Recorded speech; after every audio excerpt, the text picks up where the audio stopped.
हमारे चाचा जी, वो तो हमें बहुत ज़्यादा चाहते थे, यहाँ तक कि उन्होंने हमें अपनी औलाद की तरह पाला। मेरी चाची को एक बेटी थी। मेरी चाची आज़ाद ख्यालों की थी। वह चाहती थी कि चाचा उनके साथ अमेरिका जा बसे, लेकिन मेरे चाचा जी देश छोड़ना नहीं चाहते थे।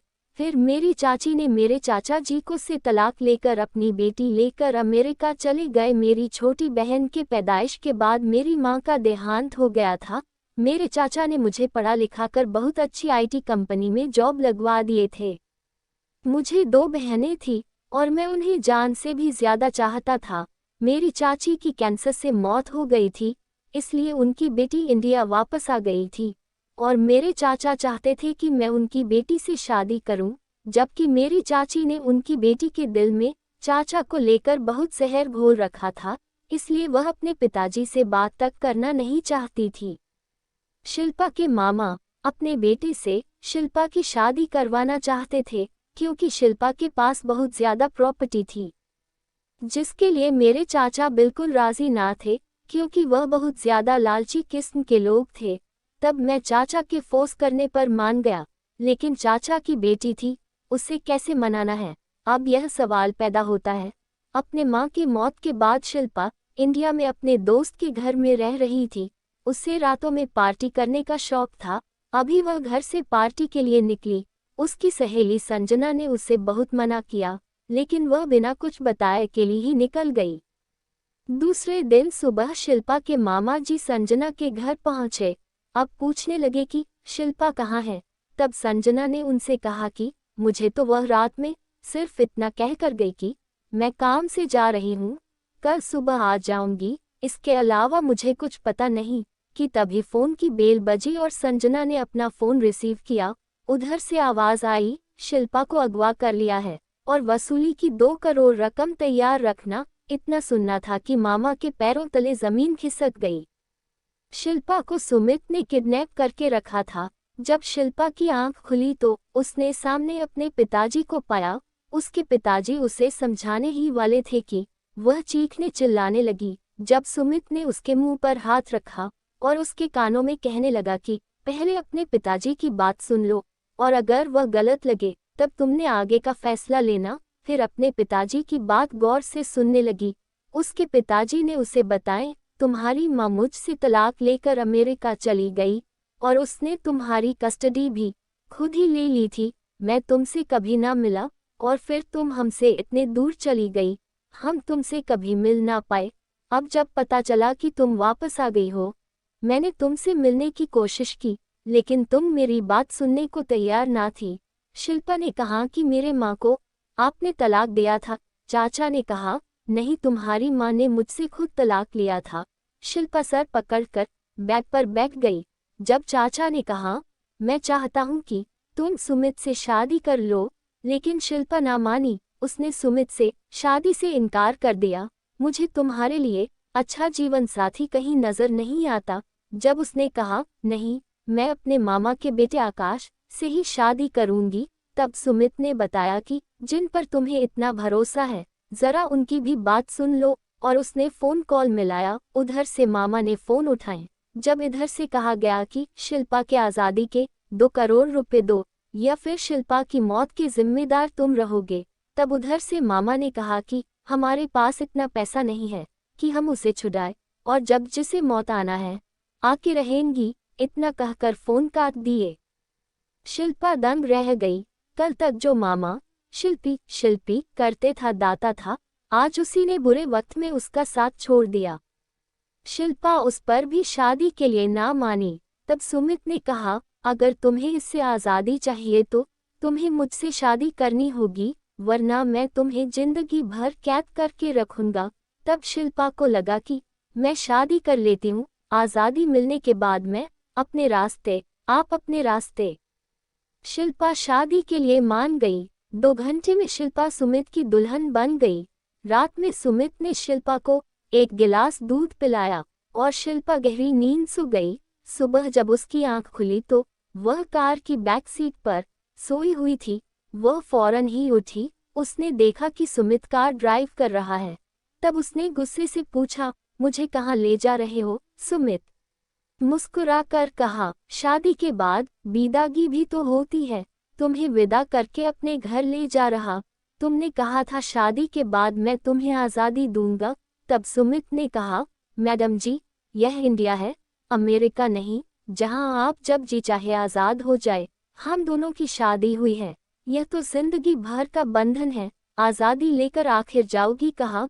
तब शिल्पा सुमित पर बहुत जोर से चिल्लाए और अपना सर पकड़कर बैठी। एक रात और एक दिन का सफर करने के बाद आखिरकार हम अपनी मंजिल पर पहुंच ही गए। शिल्पा को मजबूरन सुमित के पीछे पीछे जाना पड़ा। जब वह दोनों अंदर गए तो सुमित और उसकी दो बहनें घर में रहते थे। उसकी दोनों बहनें शिल्पा देखकर हैरान रह गई और अपने भाई से पूछने लगी, यह कौन है? सुमित ने कहा, यह तुम्हारी भाभी है। शिल्पा सुमित के अल्फाज पर झल्ला कर रह गई और दौड़कर एक कमरे में चली गई। जब अंदर गई तो पता चला यह तो सुमित का रूम था। मेरे पीछे ही सुमित भी आया और मुझे कपड़े देकर कहने लगा, यह कपड़े पहनकर बाहर डाइनिंग टेबल पर आ जाओ। मैं नहाने के बाद तैयार होकर डाइनिंग टेबल पर पहुंची। तभी मैंने उसकी बहनों के सामने सुमित की इंसल्ट करने लगी। उसकी बहनों से कहा कि तुम्हारा भाई किडनैपर है, उसने मुझे रिहाई का झांसा देकर मुझसे शादी की है। तब उसकी बहनें उसे हैरत से देखने लगी। सुमित गुस्से की आग में जलने लगा। शिल्पा ने उसकी बहनों के सामने उसकी बेइज्जती नहीं करना था। तब सुमित उठा, शिल्पा का हाथ पकड़ा और ले जाकर उसे घर के बाहर धकेल दिया और कह दिया कि जब तुम्हें मेरे साथ नहीं रहना, आज़ादी चाहिए तो मैं तुम्हें आज़ाद करता हूँ। इतना कहकर दरवाज़ा अंदर से बंद कर दिया। तब शिल्पा ने एक बार दरवाज़ा खटखटाया और फिर गुस्से में आकर वहाँ से निकल गई और कहा, मुझे भी तुम्हारे घोंसले में रहने का कोई शौक नहीं है। इतना कहकर वह रोड पर अकेली चली जा रही थी। उसके पास पैसे भी ना थे और उसे इस शहर से तकरीबन 1200 किलोमीटर दूर अपने पिताजी के पास जाना था। तब उसने लिफ्ट लेना मुनासिब समझा।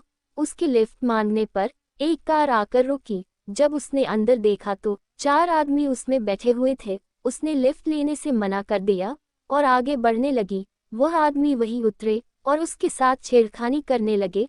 उसे जबरदस्ती खींचकर कार में डालने की कोशिश करने लगे कि तभी वहां से पुलिस की गाड़ी गुजरी। शिल्पा हेल्प हेल्प करके जोर से चिल्लाई। पुलिस ने उन चारों को अरेस्ट किया।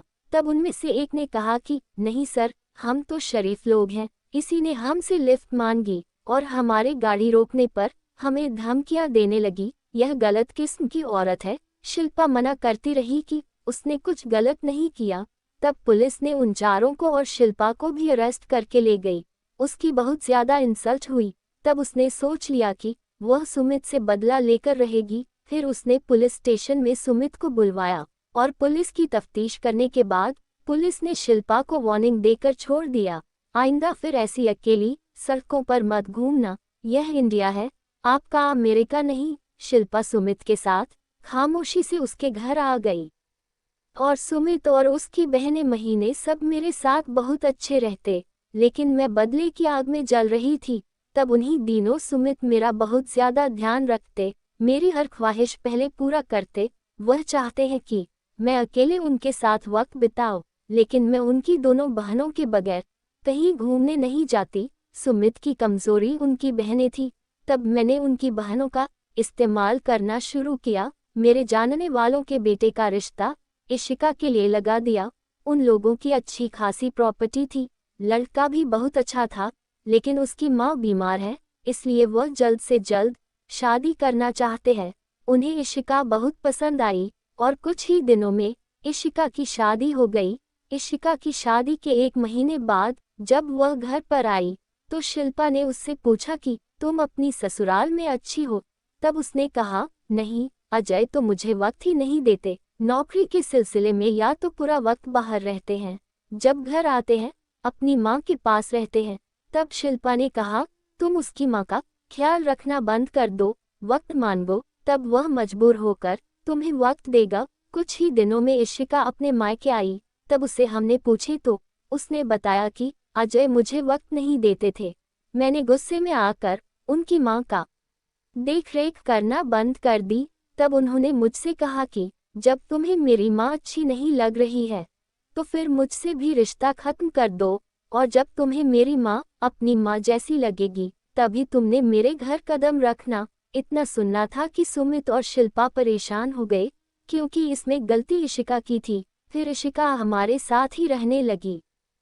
छोटी बहन दिया बहुत परेशान रहने लगी। जब शिल्पा ने उससे पूछा परेशान क्यों हो, तब उसने कहा हमारी कॉलेज टूर जा रहा है, भैया ने जाने से साफ मना कर दिया। शिल्पा ने कहा कि अब तुम बड़ी हो गई हो, तुम्हें परमिशन की क्या जरूरत है, तुम अपनी मर्जी से जी सकती हो।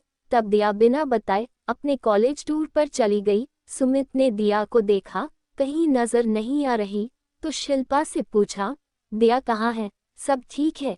एक छोटी सी पर्ची सुमित के हाथ में रखी, उसमें लिखा था भैया अब मैं बड़ी हो गई हूँ और अपनी मर्जी की जिंदगी जीना चाहती हूँ, इसलिए मैं आपके परमिशन के बगैर अपने कॉलेज टूर पर जा रही हूँ। सुमित एकदम परेशान हो गए। तब शिल्पा ने सोचा उनकी बहनों को गलत राय ना देती तो यह सब ना करती। शिल्पा को अपनी गलती का एहसास होने लगा, क्योंकि वह अब सुमित से प्यार करने लगी थी।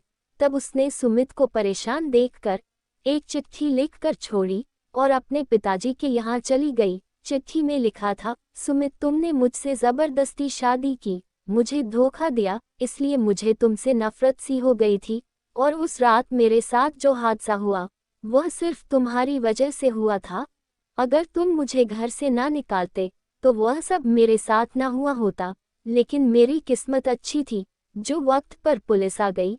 उस दिन से मैंने ठान ली थी कि मैं तुमसे बदला लेकर रहूंगी। तब मैंने इशिका को भी गलत राह दिखाए और दिया को भी मैंने ही आज़ादी का रास्ता दिखाया और तुम्हारे दोनों बहनों को बगावत पर उतारा। मुझे माफ कर देना। जब सुमित ने चिट्ठी पढ़ी तो अपनी दोनों बहनों को लेकर शिल्पा के पास पहुंचा और शिल्पा से वहां। शिल्पा सुमित को देखकर हैरान रह गई। उसे लगा जैसे सुमित उसे कोई सजा देगा, लेकिन सुमित ने शिल्पा के पास आकर कहा कि तुमने बदले की आग में जो किया सो किया, लेकिन तुम्हारी बताए हुए रास्तों पर मेरी बहनों ने चलना नहीं चाहिए था।